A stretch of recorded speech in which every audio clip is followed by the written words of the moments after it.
here at the Jägermeister workbench and hummingbirds off the deep end, Dave. Let's just get to it. Wahoos, certainly you got to go off the deep end to catch them. Yes, you do. You know, Wahoo, he likes to live way offshore usually, and mostly over 100 feet of water. I mean, I've caught him in 90 feet of water up here off Cape Canaveral in the wintertime when it gets, you know, cold, January, February.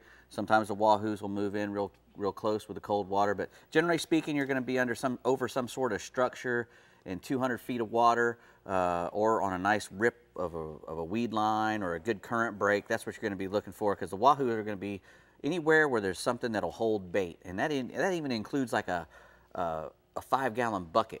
I mean, you can find a 5-gallon bucket floating in the water, and again, Pat was saying anything that's floating vertically up and down instead of opposed to horizontally on top has a much better chance of holding Wahoo for some reason, because they like to congregate. And sometimes you can come up on a bucket or a pole, and they'll be stacked up on there like cordwood. But you know, that's so how are we going to catch them when we find them? Well, there's several ways. You know, I grew up here patrolling dead bait kind of slow. I like to use a big sea witch, a C&H sea witch with a split tail mullet, a big split tail mullet, sometimes with a double hook on it.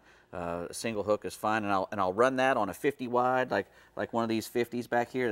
This 50 right here actually is my favorite one that I use for my shotgun line. It's got 50 pound. So you're gonna go way back. 50-pound trilene on it. I put this black and red sea witch with a big split-tailed mullet with a big ounce weight underneath its chin. So you got a lot of weight. It goes way far back, and because it's got so much weight on it, it probably trolls 10, 20 feet deep. And at my 6 knots, and usually we'll get a good shot at a Wahoo on it.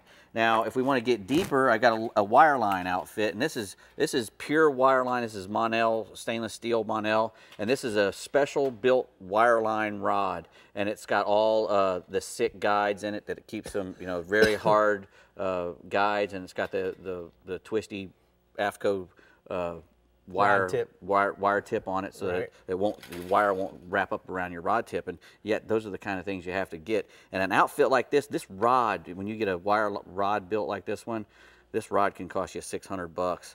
And you know, it gets a little expensive to go the wire line route. And the wire line obviously is weighted, so it goes deeper. Helps you get deeper. If you don't want to get all that, get around all that stuff, you just start using the trolling weights, and they come in all different sizes.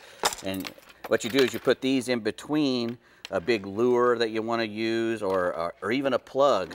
You can put a big plug, a big Rapala on the end, or any of the tremblers, you know, 30 feet back from your trolling sinker. And what that does, that trolling sinker gets you down deep again, and it keeps you going. You can go faster without your stuff coming up and going out the top of the water, which you don't want to do. All these lures here that you see are mostly bullet-shaped lures. This thing right here is kind of a high-speed Wahoo secret. And what it is, it's a single hook lure on wire, number 9 wire. And what it is it's just a pure octopus skirt with 2 6-ounce egg sinkers stuffed up in the head and a single hook all the way in the back. And you put that on number 9 wire.